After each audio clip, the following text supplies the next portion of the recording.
The Business Oddcast. And ladies and gentlemen, welcome to another episode of the Business Oddcast. I am your host, Stuart Morrison, and this is my other equally talented and awesome co-host, Hannah Logan. Yay! Yay me. And you. So we're moving over to a every other week with the Oddcast. So we'll be back to backing with resources and plethora of blogs. Yeah. Well, here we are, episode 31, and perhaps you would like to tell the listener what the title of today's episode is and what the overall theme is going to be. So we're coming to the end of this month, which has been themed all around executive function. And that brings us to the theme today, or the title of today's episode, which is the Executive Dysfunction Diaries.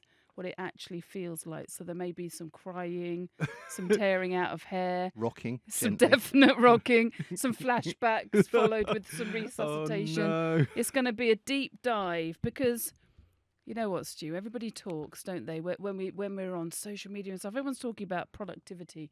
It makes me twitchy when I read that word, and especially when it comes with consistency as well. Oh, yeah. Because no one really talks, or not many people actually talk about what happens if you have a brain that just nopes.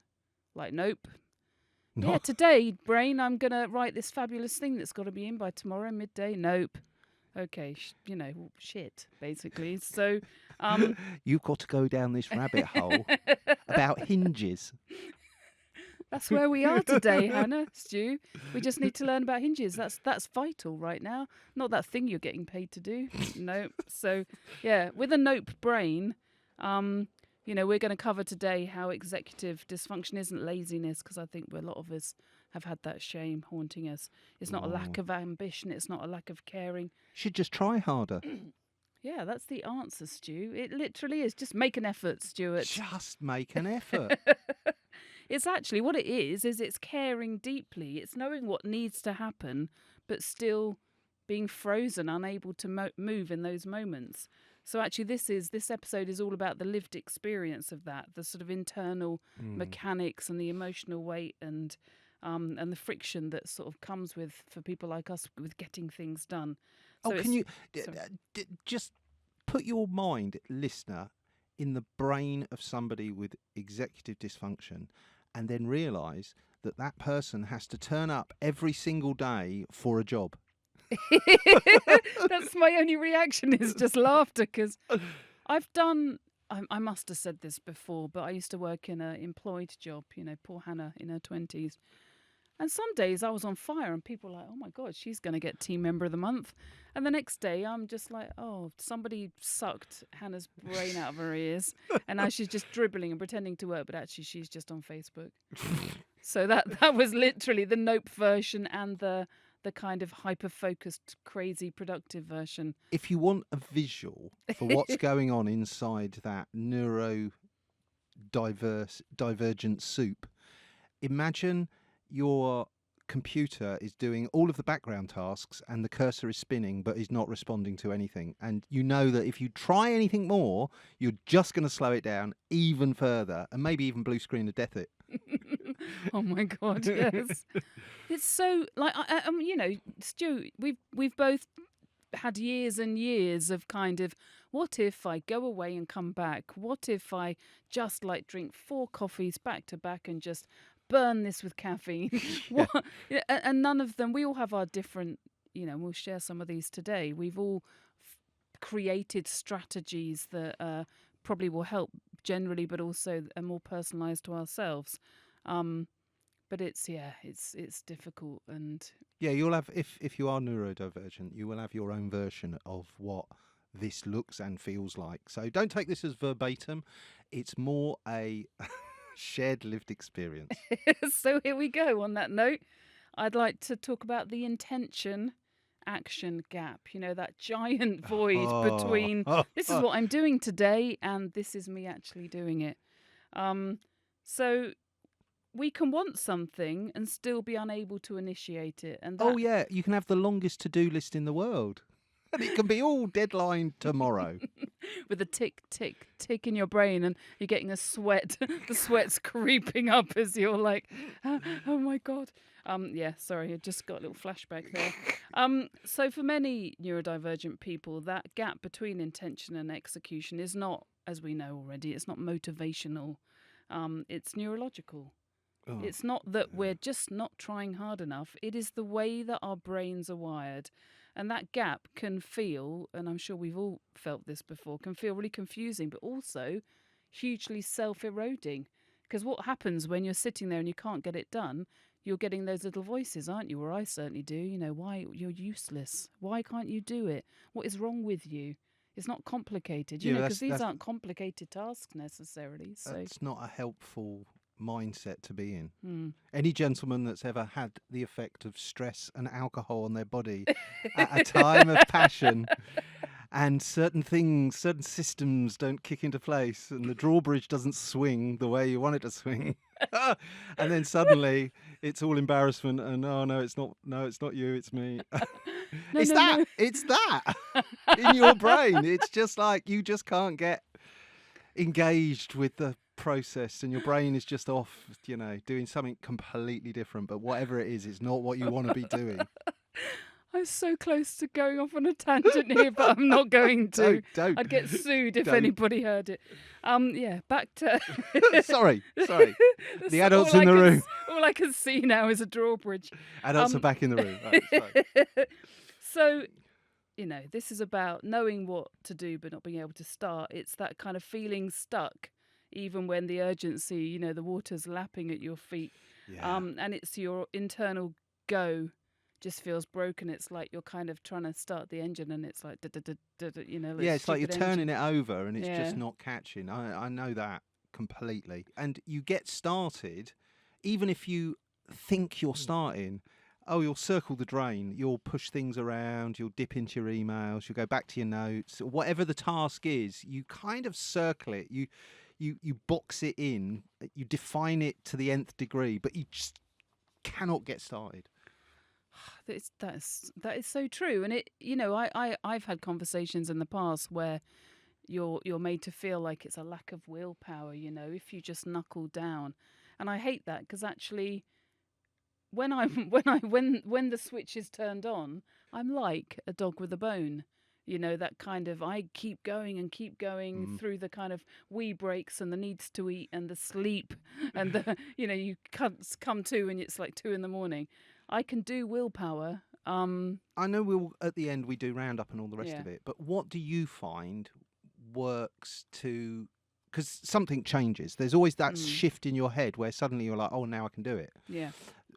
Do you have any, you know, I don't know, tips and tricks or any kind of, I hate to use this word, hacks that can Life hacks. life hacks? I hate that.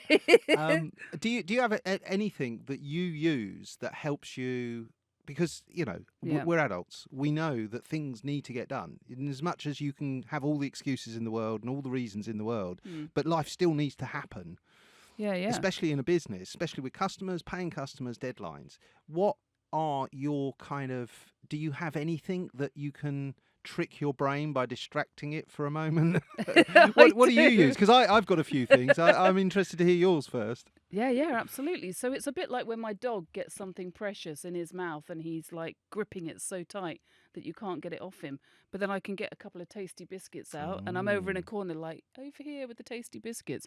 And he forgets for a moment that it's for me, I do that with my brain. So firstly, and you taught me this, I have buffers of time. I'm never an hour before the deadline, like, you know, going pale, freaking out. I'm never that because I allow a lot of time because I know that this will happen. I expect it sometimes to happen or more often than not in my case. The other thing I do is I don't fight it. I used to and get so frustrated and it's so stressful. I think, oh, okay, my brain doesn't want to do that one today. So I either have a complete break and go and have a cup of tea and read a book for half an hour, or I just switch to a different task and I wait. Because often I switch to a different task. And then, this might sound weird, I see the projects as blocks in my brain because they're blocks on my calendar. Yeah. So if the block is sticking, I kind of like in my brain move it. Okay, that's not at the front now.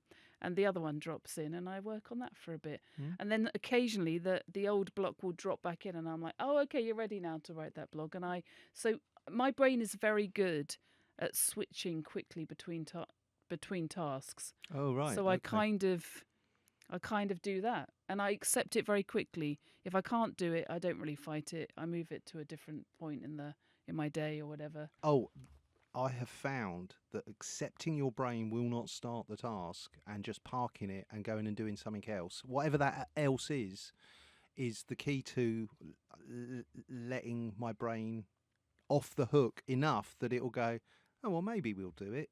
Maybe it's like the toddler in a car seat. You know, the more you fight it, the worse it's going to be. They go all rigid, and you're trying to get their legs exactly. bent. Yeah. Oh, I was demonstrating that looked a bit violent there. I've never been violent to a toddler and a car seat. I just want to put that out there. I used to tickle if you were them. watching. Yes. They go floppy. And they wriggle back away from it, which is bending them in the middle. Oh, genius. So we are full of tips. Tips So for yeah, you got to new tickle your parents. brain. I love that. I really love that. And that kind of takes us into the next point, really, which we were talking. Well, the next point is task initiation paralysis. Yeah. So this is slightly different from getting going. This is you've got going, but the ratchet isn't quite clicking in. It's not quite. You really want to start, and your brain is committed to starting, and you've started. And then you find yourself, for me, pushing pixels around the screen going, I have no inspiration. I've got all the motivation, all of the mindset, no inspiration whatsoever. Unable to take advantage of this block of time that my brain is straining in the slips to get going with. And your brain's just like, I don't know what you want to write. What was that thing you were thinking about the other day? Well, thanks, brain. It's just like a void of air. You look inside it, the inspo box, and you're like, oh, no preparation information in there. Completely empty. Or you're sitting there and you're doing, and you're starting, and you're in those. It's like a little bit like you're in the footbath before you get in the swimming pool, right? So you're in your trunks, you're in the footbath, and you can see the swimming pool, and then your brain goes, "Did you lock the car?" And doesn't matter what you do, that you can start heading towards the pool and think, "Oh, I'll deal with that in a bit." No, but have you locked the car? And then your brain's like, oh, I can't remember locking the car. Oh no, all I can think about is locking the car. And so you've got to go out of the swimming pool, get dressed, get in the car, or go to the car and make sure it's locked. And it is locked. It's always locked. And you're like, oh. And then you go back. And then on the way back, you think, oh, I might have a cup of tea. Oh, I haven't got any biscuits. I'll go and get some biscuits. And then whilst you're out getting biscuits, you meet somebody who then talks to you for half an hour and you have a really fascinating conversation. Meanwhile, the work is not getting done. And your brain is still going, yeah, no, we're on task. We're on mission. You just need to get all the biscuits, get the cup of tea, and maybe change your socks by now. And whilst you went out and were wearing your outside trousers, you've now got to put your comfy schlumpies on whilst you're inside now. So if you can just do, oh, look, it's lunchtime. Oh. And so goes the day. It's completely... So I always visualise my brain as like this kind of pretty lady in a field full of daisies just skipping around picking them. Like doing nothing. Stop picking the daisies and do something fucking productive. But I quite like it because it's almost like your brain is just like, yeah, just chilling, man. It's like the hippie zone of brains. And you're like, no, I need you. You want to shake your brain and kind of get it, you know, pull yourself together. The one that I have learned, and the one that I used this for when I was in training for the marathon. Here's a question. How do you know if somebody's ever run a marathon? Because they tell you about it. Exactly that. Is it? Is that the answer? That. Yeah, within 5 minutes. But this is the thing I've taught myself. No emotion before motion. Okay. And that means I'm not allowed to have an opinion on how I feel about the idea of going running. Okay. Until I'm actually running. At that point, I can have an opinion about it.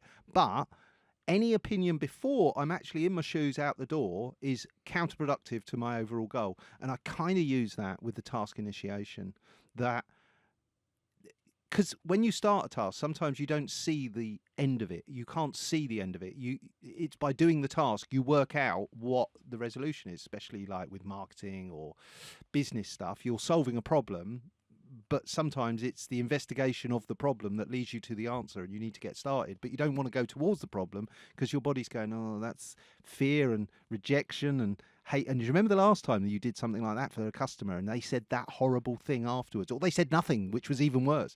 And your brain is feeding all this to you, and it's building up that kind of wall of emotion of like, oh, this is going to be painful and horrible and like wading through treacle. No, stop that. That's that.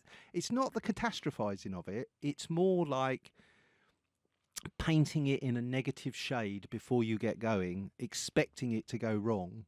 And that just, the weight of that. Oh, the weight of it. So the rule is no emotion before motion. So until I've got started on the task, I'm not allowed to have an opinion on it.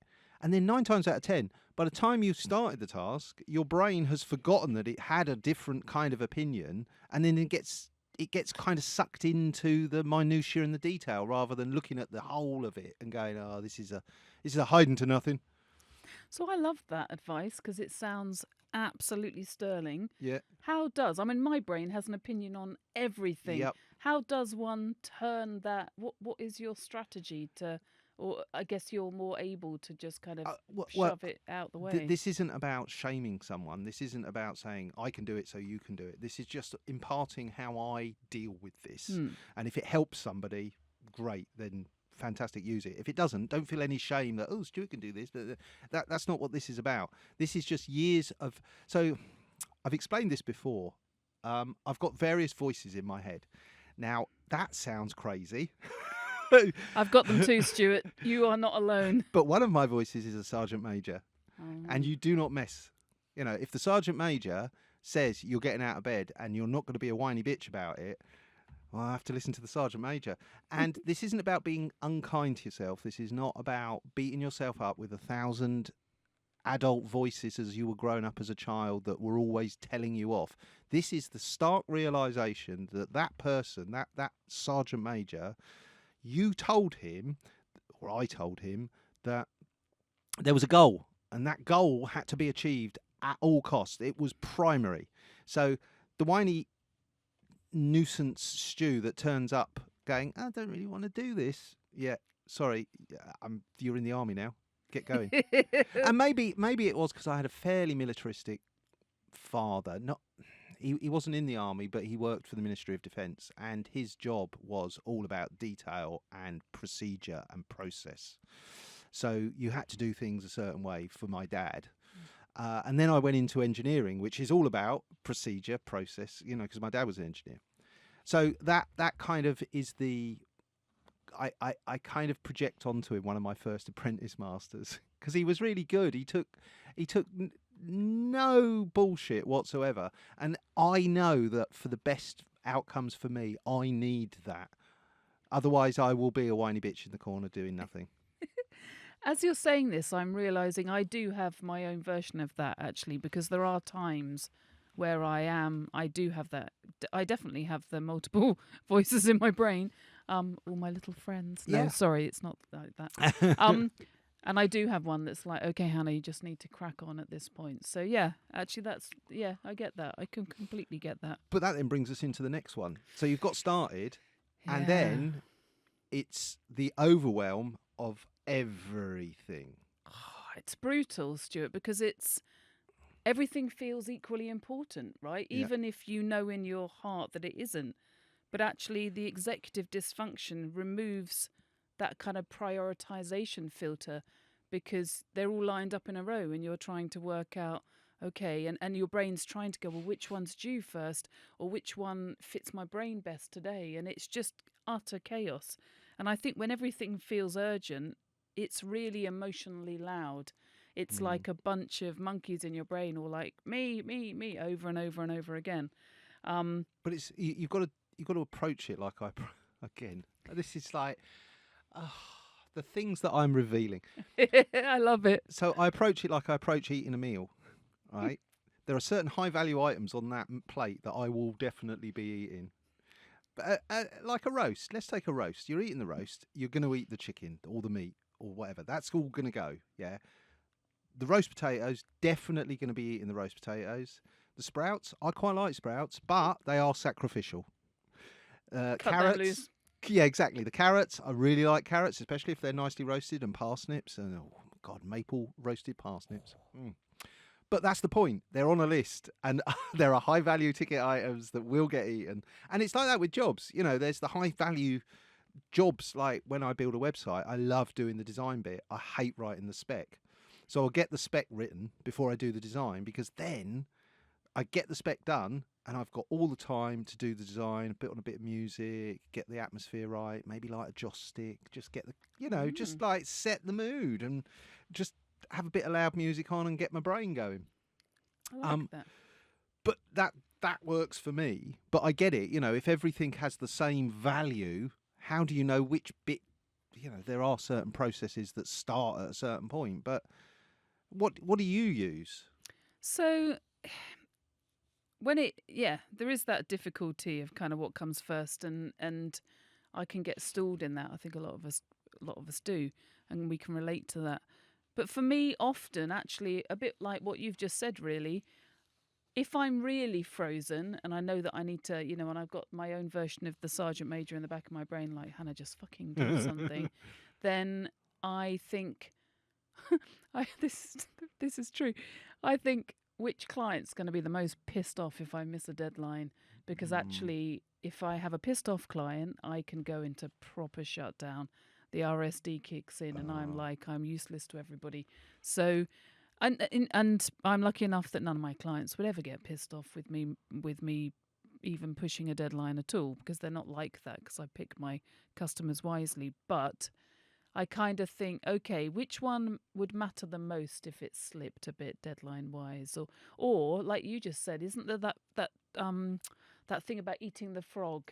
Oh, eat the frog. Yeah. Like pick the one sometimes, and actually it's what my brain needs. It's a kind of kick in the bum to my brain. I pick the one that I least want to do, and kind of really like, right, just do it, and almost be a bit aggressive with my brain about and actually when I get so much dopamine from starting on a project that I'm really putting off, even if it's just a tentative, read the brief again type moment, that is sometimes that kind of bump start my brain needs to crack on with it. I find it difficult sometimes when there's a lot of detail in a task. I never actually thought of myself as a detail person. I thought of myself as somebody who liked to know things to be, but it turns out I am a deep detail person, which for certain tasks is great, for other tasks is a nightmare. And I will ask 1,000 questions because I want it to be right, and you're paying me to do the absolute very best to the top of my skill and experience and best practice. And if I curtail my questioning because I just think it's either socially inappropriate or you're going to get pissed off at me, then I'm not doing my job right. And sometimes it can be that stops you, because you're like, oh, I've got to now go and have 20 questions with a customer and they're going to try and interpret it. So you try and write the questions in a way where it's a yes-no answer or a very unambiguous answer. And that's what I need. I almost need somebody to tell me what the outcome is and just say, and the details I leave to you. Brilliant. That's perfect. That is perfect. That best case scenario. Yeah. I also think, so I don't know if you have this, Stu, but with an executive dysfunction, there is a toddler inside me that goes, well, if I can't do all of it, I'm not going to do anything. And it hits it hits the cancel button. It gets its toy. It throws the toy across the room, and it starts screaming and banging the floor. And I just sabotage it all. Yeah. No. I that one, it really sort of lands that you're like, why is my brain like that? Why does it need to do it all or nothing? My dad used to say there's an easy way and a hard way, and I used to say there's my way. Used to frustrate the absolute bejesus out of my dad. You were right, though. Time blindness. Oh. I am the world Olympic champion for time blindness. If there is anybody who is going to look at a task and go, yeah, it's about 10 minutes. Ha ha! Yeah. That's or the opposite of that. you look at a task and go, oh, that's about 4.5 hours. No, it isn't, Stu. No, Just a couple. Probably, maybe. Let's get started. No, we can't. It's 4 hours. What? It's not. It might be an hour. No, it's definitely 4 hours. I won't go into the ins and outs of it because it's been a brilliant project. But somebody asked me to make some changes to their website, and I was like, yeah, I reckon that's a couple of days. So like a couple of months later. They're the worst. And I don't mind, so I'm not saying this in case you're listening. I think it's been a fabulous project, and I'm supporting all the way. But so I used to do this all the time, frustrate the absolute ever-loving frustration out of my team. I would talk to a customer, they'd tell me the job, and I'd come to the team and I'd go, oh, it's only couple of hours, and they'd look at it and go, that's at least 2 days work, Stuart. Optimistic. Yeah, but we can cut a corner here, we can take an edge off there, they didn't know about this, and they're like, no, shoot, that's still a day and a half of anyone's life. Why have you quoted what you've quoted? And the thing is, I think even neurotypicals are terrible at this, because how long is an hour? You tell me how long an hour is. If you sat in a dark room without a watch and said to somebody, count down an hour, and you are allowed out at any time, the person closest to an hour wins, everyone would fail, because most people will underestimate how long an hour actually is. And when I quote things to customers, I look at it and I think, 4 hours? And then you think, well, no, I've got to do that, and I've got to do that, and then I've got to do that. And then you start thinking to yourself, actually, it might be a bit more than 4. So what I do is I keep notes on my projects within our ticketing system. So when somebody says, oh, can you just, and they use the word just, can you just do some free work, Stu? Just is a word that needs to be banned from quotation. Can you just do, no, I can't just. I can definitely do it, but it's not a just job, because just jobs are like, oh, just an extra hour, and it's not. It's never an extra hour. It's never an extra 10 minutes. It's always an extra 4 days. They don't care. It's not their time. Not their time. They don't care. It's just and I stopped doing it with my team, because why am I minimising their good efforts? Oh, could you just do? This is a small job. It doesn't matter whether it's a small job or a big job. It's still a job that needs doing, and it will be however long it is. So, I think we do ourselves a disservice with time blindness, but I also think we should just acknowledge it as general, acceptance in society, that when somebody says, oh, that'll be an hour, yeah, it could be anything really. Hour, 2 days, they're the same. So I don't know if this happens to you, Stuart. I'm guessing probably not, because you're a bit better at this stuff than me, but sometimes I have completely no idea. I mean, when we've worked together, you say, this is the bit that I'd like you to do, or if you're interested to do it, how long will that take you? And I always say to you, I don't know, Stuart, what would you, if you were doing it, what would you say? And you always nail the time. And I think that comes with probably a lot more experience of doing similar tasks. I kind of do it all day, every day. Yeah. And when I look at a task, I always add on extra as well, because I know I've got this fatal flaw of underestimating it from I don't want to charge the customer more than, or quote more than it's actually going to take. And I've used a few strategies over the years, but when a customer asks you to do something and you've done it before, you kind of know what your work rate is and what it's going to take. And to a certain extent, you also look at the task and go, how much do I want to actually do that? It's going to take 2 months. Well, there is no shame in outpricing yourself because you just don't want to do the work, or the work is not the type of thing you want, or even the customer. What they call it is idiot tax. I was trying to think of a nice way of saying it, but it's idiot not. Tax. It's idiot tax. You're dealing with an idiot. You're going to tax them. In the hope that they don't do In the hope that they don't. Yeah. But if they do, well, they're paying idiot tax. That's brilliant. And I'm sure I've been charged idiot tax over the years. So, swings roundabouts. That leads us on, I think, to the next bit, really, doesn't it, really? The sort of emotional friction around tasks. I know that I get a lot of that. We kind of started with that because that's one of the things that getting started can be a problem, that emotional friction around just the start of it, the dysregulation around that. But it can happen during the task. Yeah, definitely.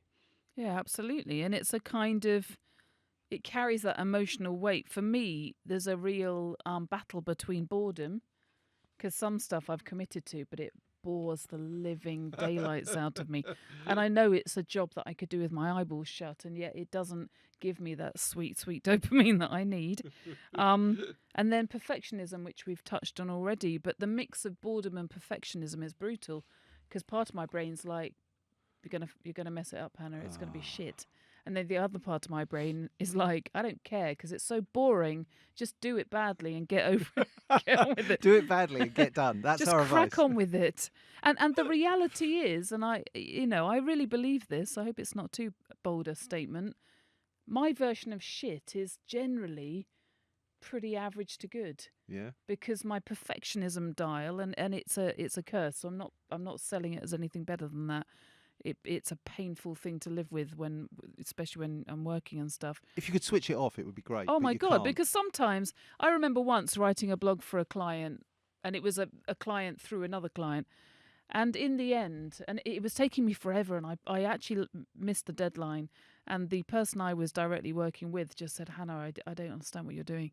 And I delivered it eventually, and she said, it's fabulous, but you've delivered fillet steak and the brief was McDonald's.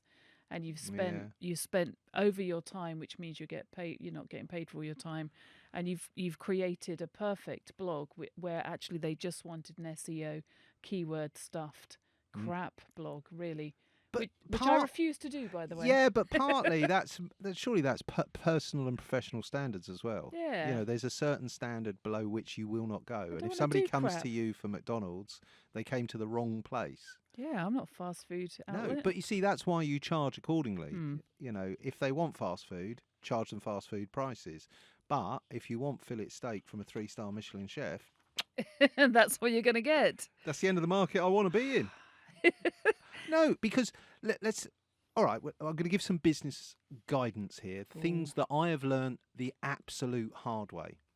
As a small business, being at the cheap end of the market is a hiding to nothing, because there'll always be someone bigger than you with a deeper pocket who can offer a deeper discount and an easier customer service or something that you haven't got. Okay, now you think about this in terms of car manufacturers. You want a hand-built sports car, you're not paying off-the-shelf production line prices. You want a Savile Row suit, you're not paying off-the-shelf, off-the-peg retail high street prices. The reason it costs more is because there is more skill, care and attention putting into a handcrafted product. And as a small business owner, you will be more likely to be handcrafting your work than you are pulling a lever and just pumping it out at the other end. And if you are not pricing enough, then you won't have enough hours in a week to earn what you need to earn. Yeah. And that's where you should work. Like, if you're thinking about leaving your job, look at your household budget and think to yourself, whatever that budget is, can I live on 25% less? Whatever that looks like, you do you. Because if you can reduce your household budget and you're going self-employed, that reduces the strain on you for producing an income. How does this affect you, Stuart? What's your feeling? So for me, boredom, my brain does not tolerate boredom very well at all. Oh, I've often said a bored Stuart is dangerous for the world. I'm not kind to anybody, especially myself. If I'm bored, so if I'm not stimulated enough by a task, and if I'm stuck on a task, there's no stimulation other than, self-flagellation, me just telling myself I'm an idiot. If I get stuck, then I start to feel deeply restless, and I actually start to stim actually more. I get really twitchy and kind of very angsty, and I need to do something and I don't know what to do, and it all becomes a bit overwhelming and horrible, but actually in a deeply sort of restless physical way. Like a boiling pot. Yeah. Just there's a lot of energy in there. Pressure. And there's nothing you can do to release it. Or the worst one is being somewhere where you're waiting for something and having no ability to input any or affect any outcome change. So like a waiting room. A waiting room, or you're on hold. Oh, being On hold is a big one. Or you're just waiting for someone to respond to an email or to a message, and it's not coming and you can't progress. It can feel like you're plugged into the mains and you're fizzing with electrical energy that you can't do anything about. Do you know what I do when I'm on hold? What's that? Other than get really internally angry, I start to sing my own hold music and I put in words. I start to sing because it's the same. I've got PTSD from some of that hold music because I've been through situations in my life where I'm just listening to that same freaking tune for hours. So annoying. Yeah, I start singing like angry songs, like, pick up the phone, and just kind of this really weird. It gives me the utter rage. And I think for me, it's that lack of control. I really can't cope with things where I've got no influence on them at all. Perfection delay. So I do this all the time. I can't finish something because it's not perfect, or I'm so worried about it being perfect that I stall it, or I leave it at 95% because I can't. I'm so terrified that if I get to 100, it won't be the shiny, fabulous, amazing thing that I need it to be. So I just put it off, kick it down the road a bit. Have you had this? You've shown somebody your work. You've got to the point where you've shown them work and they're like, it's fantastic. Oh, it's amazing. Oh, this is brilliant. And then you just spend all the time going, yeah, that didn't work there. And that bit's Yes. a bit short. And I should have done that there. And that is a repeated work. And it's like you go around and point out all your failures. You can't stop yourself. You're like, why are you doing this? Right, the next one. Shame as the background noise. Yeah. Is that something that haunts you? I have guilt over things not being as good as they should, or things that I've left undone, or things on the to-do list that have been on the to-do list for a long time. But I don't tend to feel shame. Shame isn't one of those emotions that is on my palette of but you see, the thing is, I have real alexithymic problems internally, understanding where I am at any one. It's like spin the wheel of fortune on my emotions. I went to pick up a car the other day, brand new car, got really angry. Well, I was stressed over the picking up of it and all the rest of it, and what should have been a really like, I got there, I was all like, oh, I'm all sweaty and Give me the new car. Yes. Oh! And the thing is, for the person on the outside, they're like, why is he angry? And it's like, this is a nice thing. I can be angry for many different reasons. Frustrated, stressed, hassled. But the shame of all of that, oh no, I don't have that. I don't carry a lot of shame. It's because I've got a terrible memory and forget. I forget to be shamed. It's nice though to forget. And to be fair, I don't carry any shame. I have had a lot of therapy to drill out the shame. I just don't have that Protestant work ethic.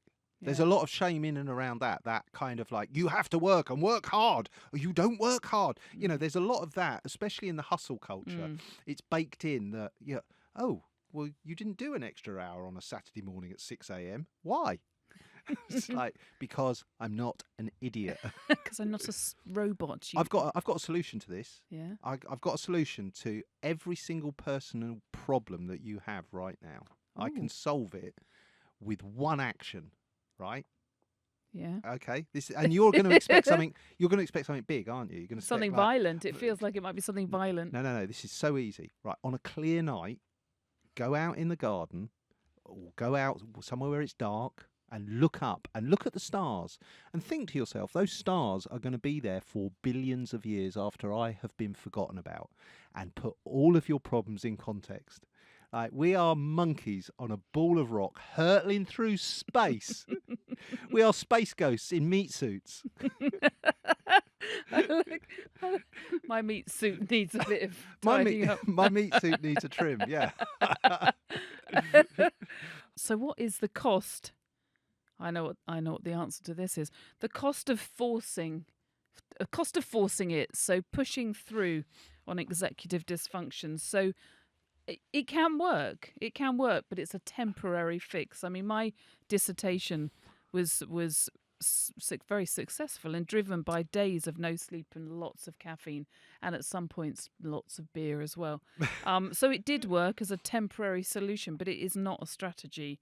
Because when you force executive dysfunction, you're just pumping it full of adrenaline and you're an urgency, and you're applying a really horrible pressure to yourself. And that, we've talked about this a bit already. That can work, but it doesn't work for everything, and it comes at a really high price, because then you forget that it kind of massively spikes your stress. It gives you post-task exhaustion. It kind of ruins your capacity. If you have a day of pushing on through, even though your brain's noping it, then that's going to burn you badly. That's going to burn you out the next day.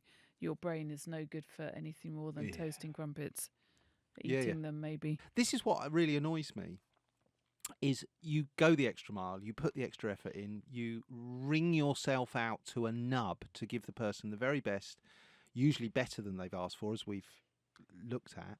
And then the following day, you've got no productivity. And it's almost like I go back to my previous comments about charging enough. If you are charging for 4 hours worth of work that burns you out for an entire day, that's 12 hours you've got to charge for. Just doing the maths there for you folks.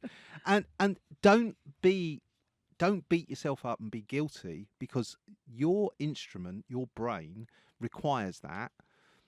Work round it. How do you alleviate that? How do you eliminate it? Can you outsource this? Can you get somebody else to do some of the heavy lifting? I've done this many, many times. I take on a freelancer for a short project, because there are certain tasks I know will just absolutely leave me flat, and I might as well just pass them off, because I just haven't got the mental bandwidth and budget to have all of the time off I'm going to need post-project. And these are all of the things that you learn about yourself, and you just accept. And I stopped feeling bad about, I need to outsource that. Rather, I thought, that cost is worth not just the hours that they're going to do, but the hours it will take me to recover from what they're going to do.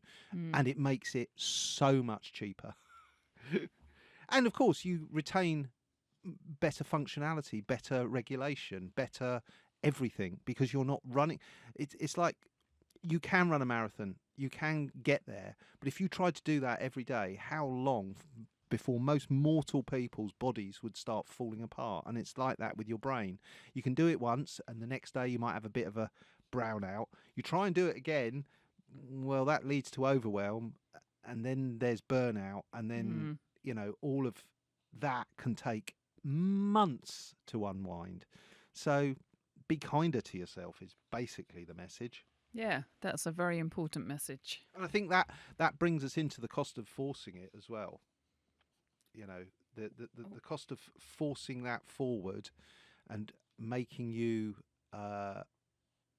do the task that you didn't think you wanted to do does come with a cost.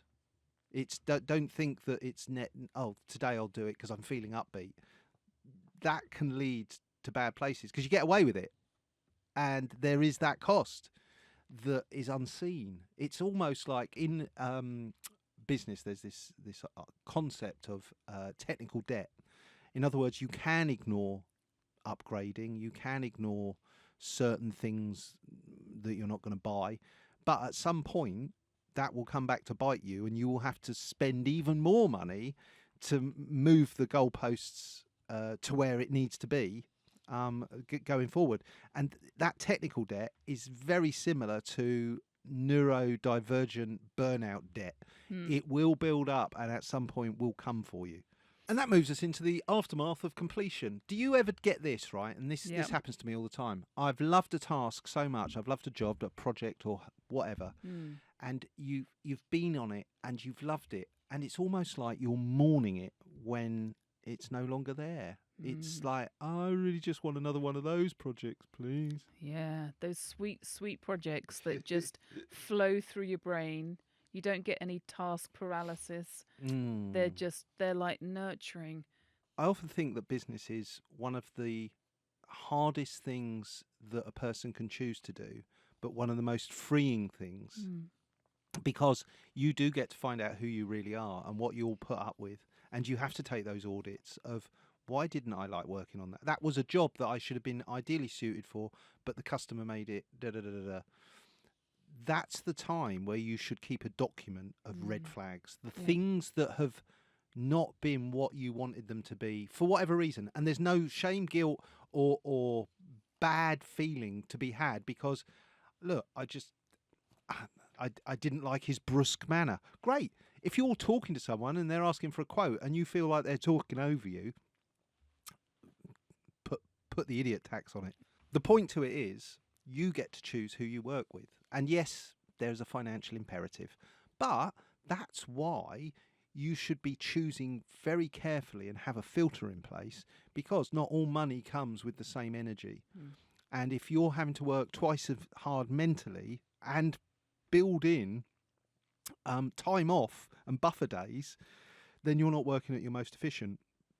So understanding what those red flags are and getting clear on them and being honest with them to yourself and the customer, I think that's the key to it. Because we've all done the jobs that we've hated. We've all done the jobs for the client who seem to be intent on stopping you do your best work.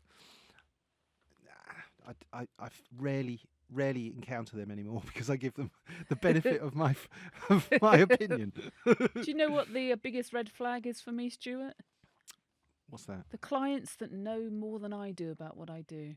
You know, for me, you start to explain, you know, I'm writing the website copy for the or whatever, and I say, well, this is the way, you know, I would recommend years of experience. And they're like, oh, no, I want to do this. And I want to say, okay, so how many years have you got in marketing and sales and copywriting? And they say, oh, no, but I am quite a good writer. I do a bit of writing in my spare time. Do you? Because this isn't like write a poem for your mum when you were 10. This is UX-driven, SEO-driven website outcome results driven that will convert clients. Yeah. Oh, no, I know. And oh, my God, at that point, I just want to punch them in the face. But actually, that is a huge red flag. If they know more than I do, either I'm going to say to them, look, you clearly are more qualified than I am in my job, and I'm going to get rude. And I never want to do that. Or I just think this project will be a freaking nightmare because they think they know better. They've hired an expert and they know better than the expert. That's where you get your spreadsheet of red flags up and you put that as one line in. And then when you have a conversation with someone about a job, go and read your red flags and check in. Don't try and remember them. Don't try to have a feeling about them. Go in and read your red flags that you've written there as saner version of you previously has sent this message to the future you that's now sat there of, do not work with this type of person. If somebody says this, make sure that you explicitly state that in whatever hard, fast and concrete terms in the quote so they don't mission creep it, and write down all of those things, and eventually they'll become second nature. They'll just that's exactly what I did. I used to write down all of the things that would turn a 3-star customer into a 1-star customer, because usually they're for the best interests of the project. They're not just because you're spicy brained. No, they're boundaries, right? I mean, boundaries. Everybody needs boundaries. Go and listen to our other podcasts. We talk about boundaries. I went on and on and on about them, didn't I? That one, I went off on a rampage. Exactly. Right. So, yeah. What's next? Well, we're at the end. We're going to do some rounding up. Oh, I like a roundup. A bit like a little... Can you imagine me as a little sheepdog? Galloping I can't do it. No, you can't imagine it. I can barely walk some days. Yeah, sorry. A sheep unicorn. Oh, my God. A beautiful sheepy sparkle horse. Yeah. Yeah. For anybody that's only listening, I'm wearing the most magnificent... It is. It's probably aimed at children, although it is an adult size. No. A sparkle horse... magnificent unicorn sweatshirt that is with rainbows and stars. It's gorgeous. Every time I wear it, people say, "Oh, I love your sweatshirt," and I don't know if they're doing that like they think I'm a bit special, not in a good way, or whether they really do believe. I don't really care. I don't give a shit. I love it. Exactly. I absolutely love it. So yeah, takeaways. Takeaways, Hannah. What are your takeaways? And tips. Top tips. I think just we've said it repeatedly. Just remembering that executive dysfunction is a thing. It's the way that our brains are wired. It's not a moral thing. It's not because we're shit. It's just the way our brains are wired. Go Yeah. with it. Don't fight it. Get some strategies and tools in place like we've covered here. Really. Know thyself. Yes, absolutely that. And do not, like, if shame turns up, kick it in the face, because it just completely worsens the paralysis that you're going to get from executive dysfunction. Yeah. Time blindness, we talked about that. Don't. I'm the worst. I'm never going to get better, Stuart. I'm just not. I'm so shit with time. I have no idea. Yeah, but the point is, if you know that, then just put in place whatever guidelines and assistance and accommodations you need for yourself, and then roll with it. Yeah. My attitude of it is, I am always going to be time blind. I will Yeah. always attempt to bite off more than I can chew. Yeah. I will always underestimate how long a task will take. However, on a long enough timeline, with the swings and roundabouts, with good customers, sometimes you charge them 4 hours and it takes 6. Sometimes you charge them 4 hours and it takes 3. Yeah. And on a long enough timeline, it's a wash. It works out. It all works out in Yeah. the end, doesn't it? And my last takeaway, although there was loads of good ones, but I won't rattle them all off. The last one is that, just remember that if you push on through and fight it and deny it, then it comes at a massive cost. And you've got to remember, like Stuart said, really, you've got to feature into your planning that if you burn yourself out, you might be paying for that for a day the next day.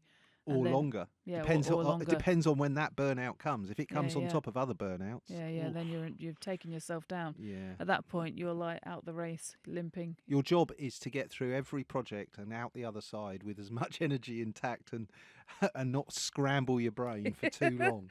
Yeah, otherwise you're just in a corner rocking. What about tips, Stu? You got any tips? Motion before emotion.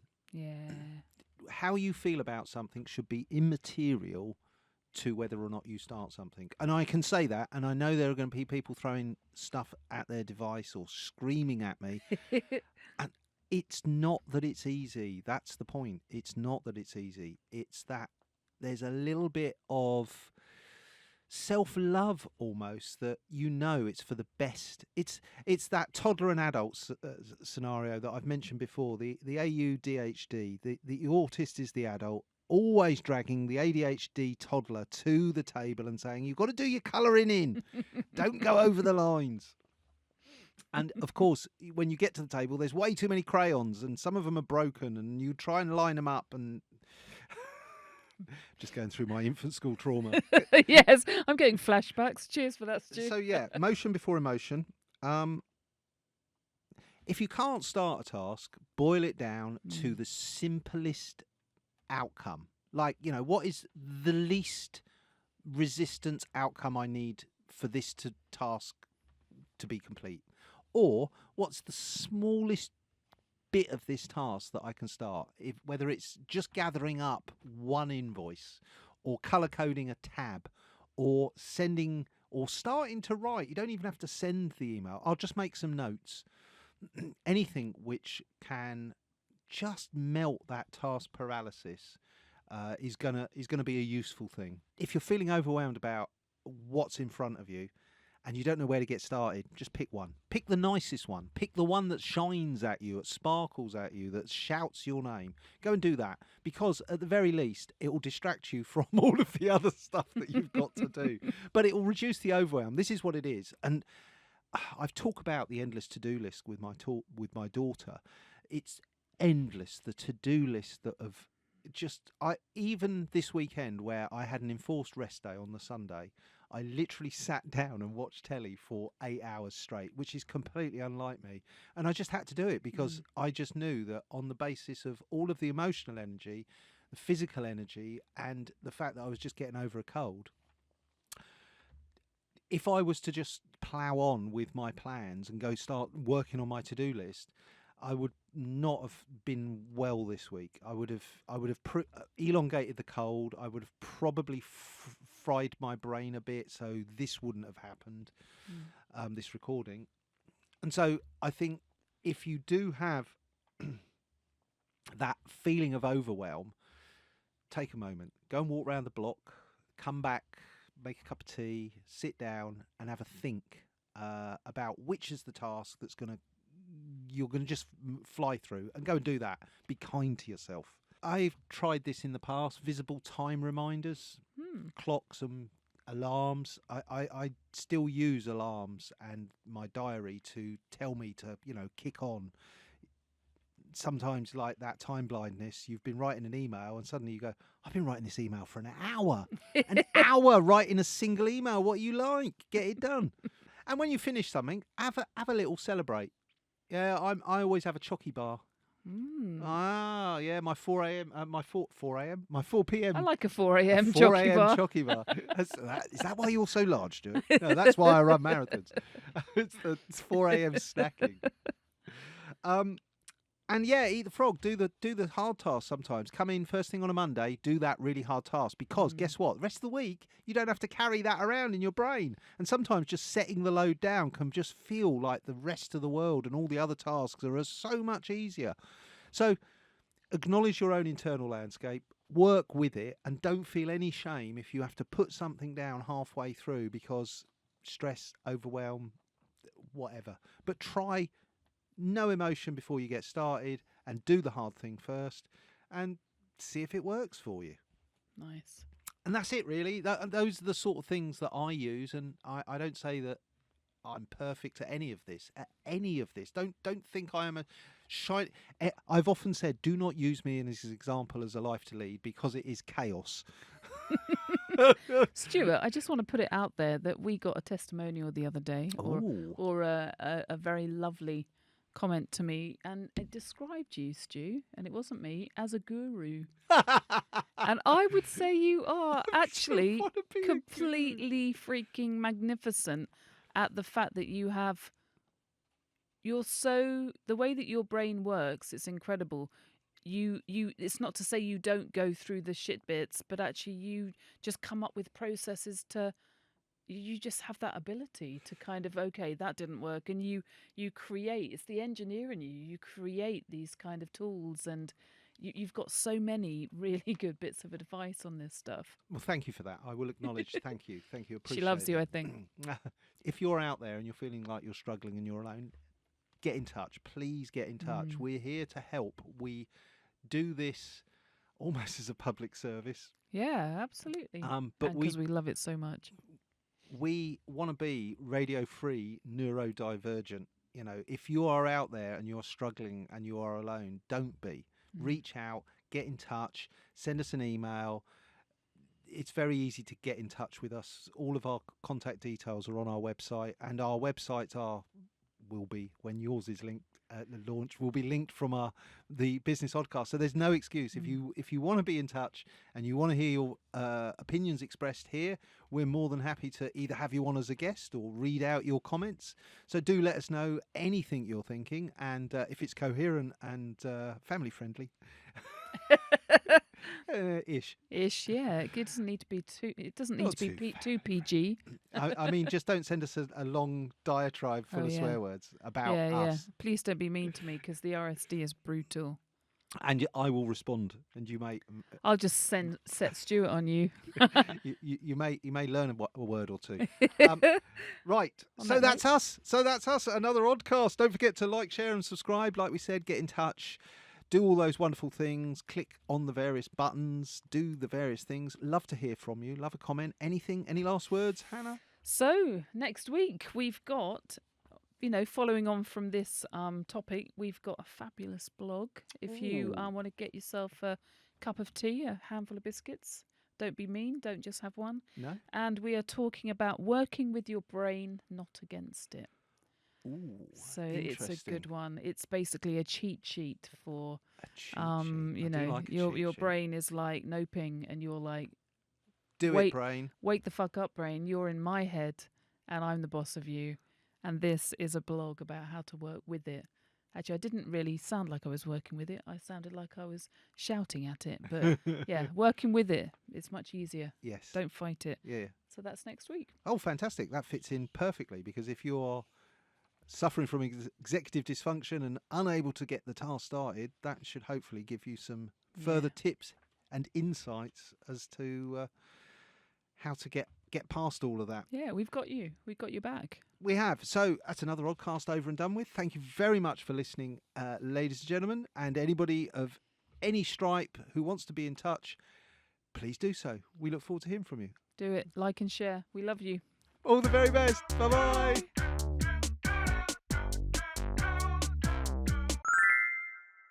Step away from PAYE.